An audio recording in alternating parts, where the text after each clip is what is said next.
Hello everyone. तो आज हम यहाँ पर 9th क्लास का एक बहुत ही मोस्ट इम्पॉर्टेंट क्वेश्चन लेके आए हैं। क्वेश्चन जो है वो बार बार पूछा जाता है और अगर आपने किसी भी कॉम्पिटेटिव एग्जाम की तैयारी करते हैं तो उसके लिए भी बहुत इंपॉर्टेंट है। क्वेश्चन है कि पुस्तकालय में प्रथम 3 दिनों का एक नियत किराया है तथा उसके बाद प्रत्येक दिन का अलग अलग किराया है। सरिता ने 7 दिनों के लिए पुस्तक रखने में के 27 रुपये दिए, जबकि सुशी ने 5 दिनों के लिए 21 रुपये दिए। नियत किराया और प्रत्येक दिन का किराया ज्ञात कीजिए।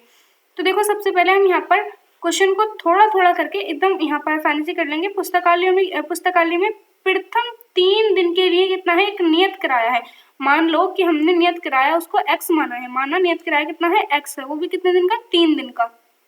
उसके बाद है तथा उसके बाद प्रत्येक दिन का अलग अलग किराया है।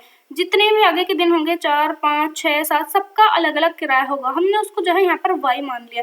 सरिता ने 7 दिनों के लिए पुस्तक रखने के 27 रुपये दिए। तो देखो, सबसे पहले हम यहाँ पर लिखेंगे सरिता के लिए, सरिता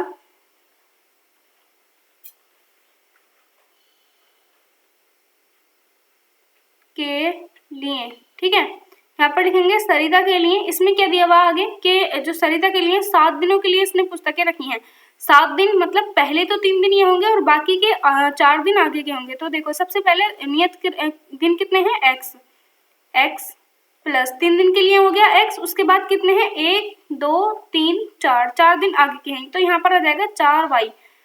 क्यों लिखा हमने 4y? इसलिए क्योंकि जो 3 दिन है वो तो सिर्फ नियत है, उसके लिए हमने x मान लिया, लेकिन आगे के जितने भी दिन होंगे उसको मल्टीप्लाई उतने दिनों से करते हुए हम यहाँ पर y लिख देंगे, क्योंकि हमने इसको y लिखा है। उसके कितने फिर आगे क्वेश्चन दिया हुआ है कि सरिता ने इसके लिए 27 रुपये दिए हैं। कितने रुपए दिए हैं, यहाँ पर दिए हैं इसने 27 रुपये, बराबर हो जाएगा ये 27 के। उसके बाद में आगे का है, जबकि सुशी ने, हम यहाँ पर लिखेंगे सुशी के लिए, सुशी के लिए इसने यहाँ पर दिए हैं मतलब 5 दिनों के लिए रखा गया है। 5 दिन यानी कि शुरू के 3 दिनों के लिए हम लिखेंगे यहाँ पर x, यहाँ पर लिखेंगे हम x प्लस 5 दिन है, क्योंकि 5 दिन है तो आगे का एक ही दिन होगा, एक ही होगा, यानी कि 2 यहाँ पर आ जाएंगे, तो 2y यहाँ पर आ जाएगा। कितना आ जाएगा, 2y। इसके कितने रुपए दिए हैं, यहाँ पर दिए हैं ये 21 रुपये, यानी कि 21 रुपये, ठीक है। यहाँ पर हमारे पास 2 समीकरण आ चुके हैं। फिर उसके बाद पूछा है कि नियत किराया मतलब कि x का मान और प्रत्येक दिन का किराया, यानी कि जो हमने y माना था, x और y के मान हमें यहाँ पर ज्ञात करना है।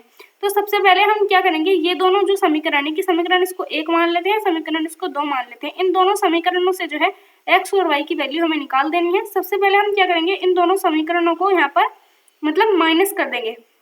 माइनस करने के लिए यहाँ पर ऐसे करके हम यहाँ पर माइनस करेंगे, इसमें से इसको माइनस करेंगे, यहाँ पर माइनस, यहाँ माइनस, यहाँ पर भी माइनस, तो x से x यहाँ पर माइनस हो जाएगा, x से x माइनस, फिर 4 में से 2 y को माइनस करेंगे तो यहाँ पर आ जाएगा 2y बराबर। फिर उसके बाद 27 में से 21 को यहाँ पर अगर हम माइनस करेंगे तो यहाँ पर आ जाएगा 6।